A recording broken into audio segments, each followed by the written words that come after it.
Hello everybody, it's your boy Skipx here with another video for you guys here today, and after me recording this video 4 times, I really don't want to have to do this again. But with that being said, and me and my mistakes being out of the way, as you can see in the title, what we're going to be talking about is the curious case of 4 Terras. With that being said, let's go ahead and jump into it. As of the most recent Kingdom Hearts trailer that I've watched as of me recording this video, what has happened in this trailer is that we actually get a sneak peek at seeing the lingering Will and Terra both in Kingdom Hearts 3. With that being said, there are also 2 other versions of Terra running around in this game, and let's go ahead and explain this. With that being said, number 1, first and foremost, we're going to explain Terra.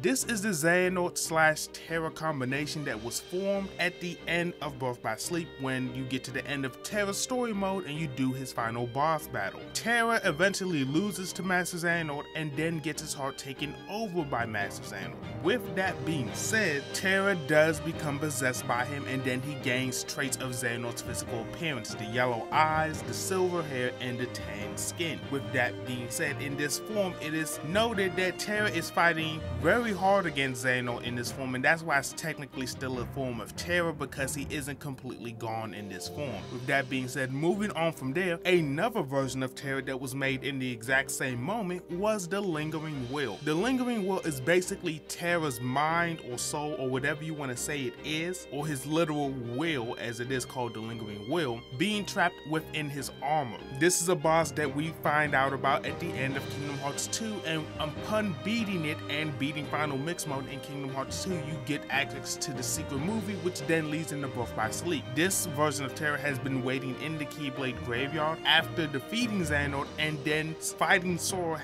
awaiting the day for Xehanort to return so he can one day make things right, and that is his sole purpose in existing as the Lingering Will. Moving on from there, 2 more versions of Terra / Xehanort are Ansem and Xemnas, but starting off with Ansem, Seeker of Darkness. Ansem, Seeker of Darkness in the original Kingdom Hearts game was believed to be just some crazy scientist who wanted to open up Kingdom Hearts because he thought it led to everlasting darkness. Turns out that wasn't the case. Turns out that he was a heartless of another being named Xehanort, aka Terranort, aka making him part Xehanort and part Terra in that case. With that being said, moving on into Xemnas, which is a very interesting case in itself. Xemnas is definitely the nobody of Xehanort and Terra, and that is due to us seeing some things with Xemnas. In Kingdom Hearts 2 Final Mix and one of the various extra cutscenes that we get throughout the game, basically Xemnas ends up at Radiant Garden and finds this secret area, and then goes into the secret room and finds Aqua's armor, and he refers to it as his friend. At this point, when we first played Kingdom Hearts 2 Final Mix, we didn't know what he was referring to, but it's obviously Terra speaking to Aqua's armor,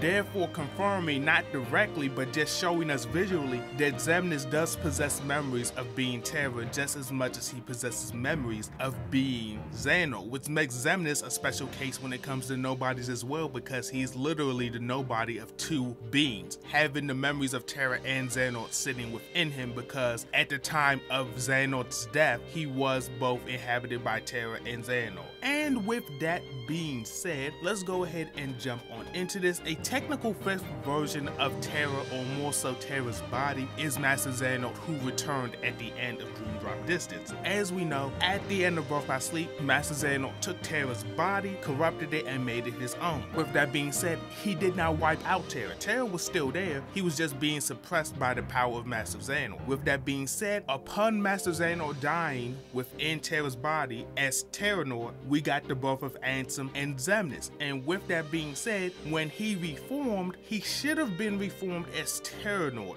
but when he didn't, he came back as his regular old self as Master Xehanort. So the only thing that us Kingdom Hearts fans can kind of conclude is that Master Xehanort kind of transformed the look of Terra's body. So technically Master Xehanort still has Terra's body in present day. It's just that he has shaped it to look more like himself at 80 years old for whatever reason. Maybe a case of, even if you have the the tools, you want to be comfortable using them in that kind of way. So I don't know, but with that being said, Xehanort is technically a 5th version of Terra if you think about it hard enough. With that being said, let's just go down and list these off once again. We have the Lingering Will, who is Terra's mind or soul trapped within his armor. We have Terranort, who is the corrupted version of Terra being possessed by Massive Xehanort. You have Ansem, Seeker of Darkness, who is the Heartless of Terranort. You have Xemnas, who is the Nobody Terranort. And then you have a technical 5th version, which is the revived Master Xehanort, who appeared at the end of Blue Dark Distance and who will be here in KH3. With that being said, if you enjoyed this video, leave me a like on it. If there was some things that you were confused about in the way I explained this, let me know down below and I will answer your questions if you have any. And with that being said, it has been your boy Skipx, and I will see you all in the next one.